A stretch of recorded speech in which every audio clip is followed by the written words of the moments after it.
తాకట్లో ఉన్న మీ బంగారాన్ని విడిపించి ఆ రోజు ఆన్లైన్ రేటుకి కొంటాం. Sharma gold company.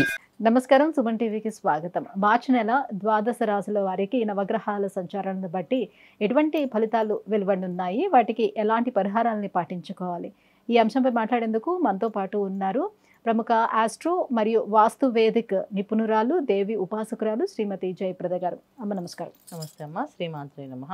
అమ్మ, ఈ మార్చి నెలలోని నవగ్రహాల సంచారం ఎలా ఉంది, ఎలాంటి ఫలితాలను ఇస్తున్నాయో కొంచెం వివరంగా ఈ ద్వాదశ రాశుల గురించి తెలుసుకోబోయే ముందుగా. సో మనకి ఈ మాసం అంతా ఏంటంటే మీనరాశిలోనే ఎక్కువ గ్రహాలు ఉండడం జరుగుతుంది. అంటే మాస ఫలితాలు ఎప్పుడు కూడా బుధుడు, రవి, శుక్రుడు మారుతూ ఉంటే వాటి యొక్క ఫలితాలు, శుభ ఫలితాలు, అశుభ ఫలితాలు రెండు మనం చవి చూస్తూ ఉంటాం ప్రతి మాసము. అయితే ఈ మాసంలోని మొత్తము మీనరాశిలోని రాహు ఆల్రెడీ ఎప్పటి నుంచో ఉన్నారు మనకి అక్కడ. అంటే దాంతోపాటు శుక్రుడు, బుధుడు అక్కడే ఉండడం. దీనివల్ల ఏంటంటే కాస్త మంచి ఫలితాలు, కొన్ని మిశ్రమ ఫలితాలు కనిపిస్తున్నాయి. రవి, శనిలు కలిసి ఉన్నారు ఈ మాసంలో కుంభరాశిలో. మార్చి 13 తర్వాత రవి మారినప్పటికీ కూడా అక్కడ మళ్ళీ అక్కడ ఉన్న గ్రహాలన్నీ కూడా ఏంటంటే రాహుతోటి, మళ్ళీ శుక్రుడితోటి, బుధుడితోటి కలిసి ఉన్నారు. మార్చి 13 నుంచి రవి మళ్ళీ మీనరాశిలో సంచరిస్తారు. దాంతో వాళ్ళతో కలిసి ఉన్నారు కనుక కాస్తంత మిశ్రమ ఫలితాలే అన్ని రాశుల వాళ్ళకి కనిపిస్తున్నాయి. అద్భుతమైన ఫలితాలు అని చెప్పడం కాదు, కానీ మిశ్రమ ఫలితాలు ఉన్నాయి. కానీ జాగ్రత్తగా చేసుకుంటూ వెళ్తే చాలా మంచి యోగాలు కూడా ఉన్నాయి. ఎందుకంటే మీనరాశిలో ఉండడం అనేది కొన్ని యోగాలే. శుభగ్రహాలు కదా, పూర్తి శుభగ్రహమైన శుక్రుడు మీనరాశిలో ఉండడం చాలా అదృష్టం, చాలా యోగం. అలాగే బుధుడు కూడా ఉండడం అనేది ఒక యోగం కొన్ని రాశుల వాళ్ళకి. అలాగే తర్వాత రాహుతో కలిసి ఉండడం అదొక యోగాలు. ఎందుకంటే ఖచ్చితంగా కొన్ని ధైర్యాలని, ధైర్య సాహసే అని చెప్పి సాహసాలు చేయడం కానీ, ఇవి చేయించడాల్లో అవసరం కానీ, ఒక నైట్ వాళ్ళని ఒక స్టార్ హీరోలు చేయడం కానీ, ఇవన్నీ అవకాశాలు కూడా ఇది కూడా ఉండే అవకాశాలు ఉన్నాయి. అయితే ఇవన్నీ కూడా ఏంటంటే మనకి ఏ రాశి వాళ్ళకి యోగంగా ఉందని చూసుకోవాలి ఈ మాసంలో. తర్వాత కుజుడు వచ్చేసి మిథున రాశిలో ఉన్నాడు. తర్వాత గురువు వక్రించి వృషభ రాశిలో ఉన్నారు. కేతువు కన్యా రాశిలో ఉన్నారు. కుంభరాశిలో రవి, శనులు కలిసి ఉన్నారు. సో ఈ వీళ్ళందరూ ఉండడం వల్ల మార్చి నెలలో చాలా వరకు మిశ్రమ ఫలితాలు అన్ని రాశుల వాళ్ళకి ఉన్నాయి. అలాగే మనకి మార్చి నెలలో 29 షష్టగ్రహ కూటమి అని చెప్పి అది ఉన్నాడు. దానివల్ల కాస్తంత ప్రభావాలు కూడా కొన్ని రాశుల వాళ్ళకి పడుతున్నాయి. సో ఇవన్నీ మనం చూసుకుంటూ జాగ్రత్తగా వెళ్ళడమే. జ్యోతిష్యం అనేది ఏంటంటే ముందుగా చూసుకోవడం అనేది ఏంటంటే భయపడడానికి కాదు, ఒక అడ్వైజ్. అంటే మనకి ముందు అక్కడ మలుపు ఉంది, అక్కడ జాగ్రత్తగా స్లోగా వెళ్ళండి అని కార్కి ఏదైతే చెప్తుంటామో, ఆగండి, స్లోగా వెళ్ళండి, స్లో అని చెప్పేసి. అలాగా జ్యోతిష్యం తెలుసుకోవడం వల్ల ఏంటంటే ఏ విషయమైనా ఈ నెలలో ఇవి చేయొచ్చు, ఇవి చేయకూడదు, వీడి జోలికి వెళ్ళకుండా వీడి జోలికి వెళ్ళి పని చేసుకోవచ్చు అని తెలుసుకోవడమే. ఇది మనం తెలుసుకోవాల్సిన విషయం.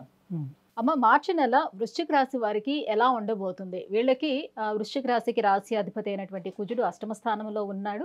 అర్ధాష్టమ శని కూడా నడుస్తుంది. మిగతా గ్రహాలు కూడా ఎలా అనుకూలిస్తున్నాయి వీళ్ళకి? తప్పకుండా వృశ్చిక రాశి వాళ్ళకి ఈ మాసం ఏంటంటే అనుకూలంగానే ఉందని చెప్పాలి. ఎందుకు అంటే అర్ధాష్టమ శని వెళ్ళిపోతుంది మార్చి 30 నుంచి. అయితే ఏంటంటే వెళ్ళే మూమెంట్లో అంత పెద్ద ఎఫెక్ట్ ఏమి ఉండదు. అయితే ఇక్కడ అష్టమ స్థానంలో ఉన్న కుజుడు బాగా బలంగా ఉంటుంది, అలాగే వ్యతిరేక స్వభావంగా ఉంటుంది. ఎందుకు అంటే ఒక్కొక్కసారికి అంత బలం వస్తే కూడా కోపం వచ్చి, ఆవేశం వచ్చి మాట్లాడేమనుకోండి, అది రిలేషన్స్ కట్ అవుతుంటాయి. సో ముఖ్యంగా అష్టమ స్థానంలో కుజుడు యోగిస్తాడు, అలాగే కాస్త ఇబ్బందులు కూడా పెడతాడు. వీళ్ళకి రాశాధిపతి అయిన కుజుడు అష్టమ స్థానంలో మిథున రాశిలో ఉండడం వల్ల ఏంటంటే మెయిన్ ఏంటంటే మన ఆలోచన మీద కాస్త దెబ్బ పడుతుంటుంది.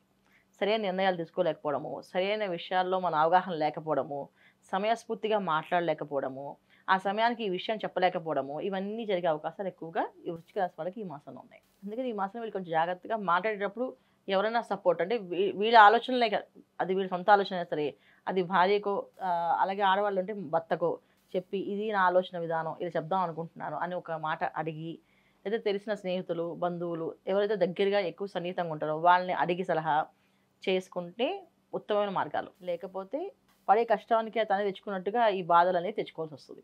అది ఇబ్బంది. ఎటువంటి ఇబ్బందులు వస్తాయంటే బయట వాళ్ళతో ఎక్కడ రాదు ఇబ్బందులు, ఇంట్లో వాళ్ళతోటి ఇబ్బందులు వస్తాయి వీళ్ళకి.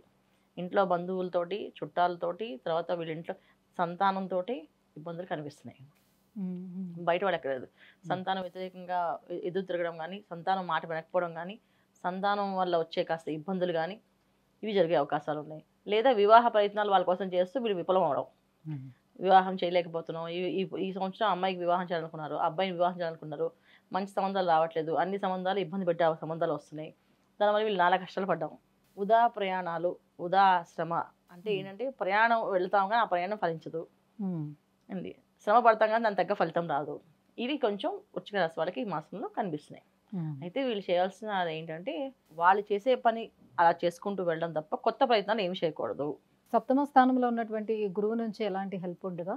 గురువు సప్తమ స్థానంలో ఉన్నప్పటికీ కూడా ఏంటంటే దానివల్ల వీళ్ళకి అసలు వివాహ ప్రయత్నాలు, శుభకార్యాల్లో పాల్గొనడము, శుభవార్తలు వినడము ఇవన్నీ జరుగుతాయి. అలాగే దైవ కార్యాలు చేయడము, దైవారాధన చేయడము, క్షేత్ర దర్శనాలు చేయడము ఇవి కూడా జరుగుతుంటాయి. ఇవన్నీ మంచిగా అవుతాయి. కాకపోతే ఏంటంటే మనకి కావలసిన వ్యాపారం కానీ ఉద్యోగంలో కానీ ధనం యోగ్యంగా కావాలి అంటే కాస్తంత కష్టపడాలి ఈ మాసంలో. అది అసలు ఇబ్బంది పడే అవకాశం ఉంది. ధనం చేతికి వచ్చినట్టు వచ్చి ఖర్చు ఉంటాయి. సో అప్పు చేసామంటే అప్పు మిగులుతుంది, డబ్బులు కనిపించాం మా చేతిలో. అందుకే ఈ మాసంలో అప్పుల జోలికి వెళ్ళకుండా, అప్పు చేయకుండా, కొత్త ప్రయత్నాల్లో కొత్త వ్యాపారం ఏమి ప్రారంభం చేయకుండా ఉగాది తర్వాత వీళ్ళు ప్రయత్నం చేసుకుంటే అన్ని అనుకూలంగా ఉంటాయి. పంచమ స్థానమైనటువంటి మీనారాశిలోని ఉన్న రాహు శుక్రులు ఎలాంటి ఫలితాలు ఇస్తారు వీళ్ళకి? రాహు ఎలాంటి ఫలితాలు పక్కన పెడితే మన శుక్రుడు మెయిన్ ఏంటంటే కాస్త కోరికలను పెంచి కాస్తంత ఇబ్బందులు పెట్టే అవకాశం అయితే ఉంది. అంటే ఇప్పుడు దాకా లేని కొన్ని కొత్త వ్యామోహాల మీద పడ్డము, కొత్త విషయాలు తెలుసుకుందాం అనుకోవడము, కొత్తవి కొనాలనుకోవడము, ఖర్చు పెంచడము అవుతుంది. అందుకని కొత్త ఖర్చులు పెట్టుకునే అవకాశాలు పెట్టుకోకుండా, కొత్త ప్రయత్నాలు ఏమి చేయకుండా ఉన్న ఉద్యోగాన్ని చేసుకుంటూ వెళ్ళడము, ఉన్న వ్యాపారాన్ని అలా చేసుకుంటూ వెళ్ళడము, ఇలా నెమ్మదిగా ఈ మాసం అంతా గడిపేస్తే వీళ్ళు ప్రశాంతంగా నెక్స్ట్ మంత్ వీళ్ళకి అన్ని అనుకూలంగా ఉంటుంది. ఈ మంత్ ఏంటంటే మిశ్రమ ఫలితాలు ఎక్కువగా, ఎందుకంటే రవి కూడా అంత పెద్దగా యోగించట్లేదు. రవి అనుగ్రహం కూడా వీళ్ళకి తక్కువ ఉంది. అంటే ఏంటి, అనారోగ్య సమస్యలు రావడం, మానసిక అశాంతి రావడం, చికాకులు పడ్డము, గొడవలు పడ్డము, తెలియకుండా వాదనలు పెంచుకుంటూ వాదనకు దిగడము. అది వాదిద్దాం అనుకోరు, ఏదో ఒక మాట వస్తుంది దాంతో వాదించుకుంటూ వెళ్ళిపోతుంటారు. ఆ వాదనలు పెరగడం వల్ల అక్కడ ఉన్న ఇబ్బంది ఇంకొంచెం ఆ రిలేషన్స్ కట్ అయిపోవడము, ఆ రిలేషన్ పూర్తిగా కలవకపోవడము జరుగుతుంది. అందుకని బంధువులతోటి ఇక్కడ వచ్చే ఇబ్బంది అంతా కనుక జాగ్రత్తగా మనం ఈ మాసం అంతా ఏంటంటే మౌనంగా ఉండడము, తక్కువగా మాట్లాడడము, ఎక్కువ పని చేసుకుంటూ వెళ్ళడం, ఎక్కువ దైవారాధన, ఎక్కువ నామాన్ని జపం చేసుకుంటూ వెళ్ళడం, ఇది వీళ్ళకి మంచి. మరి ఏ దైవారాధన చేసుకోవాలి, ఎలాంటి పరిహారాలను పాటించాలి? తప్పకుండా అంటే గణపతి ఆరాధన చేసుకోవాలి. అష్టమ స్థానంలో కూర్చుని ఉన్నాడు కనుక వీళ్ళకి గణపతి ఆరాధన చేయడం వల్ల వీళ్ళకి అన్ని విధాల అనుకూలంగా అన్ని ద్వారాలు తెరుచుకుంటాయి. సో అష్ట కష్టాల నుంచి బయటపడడానికి గణపతి ఆరాధన చేయాలి అది. సో వీళ్ళకి బాగుంది, బ్రహ్మాండంగా ఉంది అని చెప్తుంటారు కానీ అందరూ బాగుంది అని చెప్పడం ఏంటంటే అలా చెప్తే మోటివేషన్ అనమాట. ఇవాళ కాకపోతే రేపు బాగుంటుందని నమ్మకంతో వెళ్తాం కదా, అందుకే చెప్తారు బాగుంది అనేసి. సో బ్రహ్మాండంగా ఉంటుంది ఎప్పటి నుంచి అంటే ఉగాది నుంచి. సో ఇప్పుడు వీళ్ళు చక్కగా మౌనంగా వాళ్ళ పని వాళ్ళు చేసుకుంటూ వెళ్తే ఎటువంటి ఇబ్బంది లేదు. ఎందుకంటే గురువు ఒక అనుగ్రహం ఉంది వీళ్ళకి. సో గురువు ఉంటే చాలు, మిగతా అన్నీ అనుకూలంగా ఉన్నట్టే.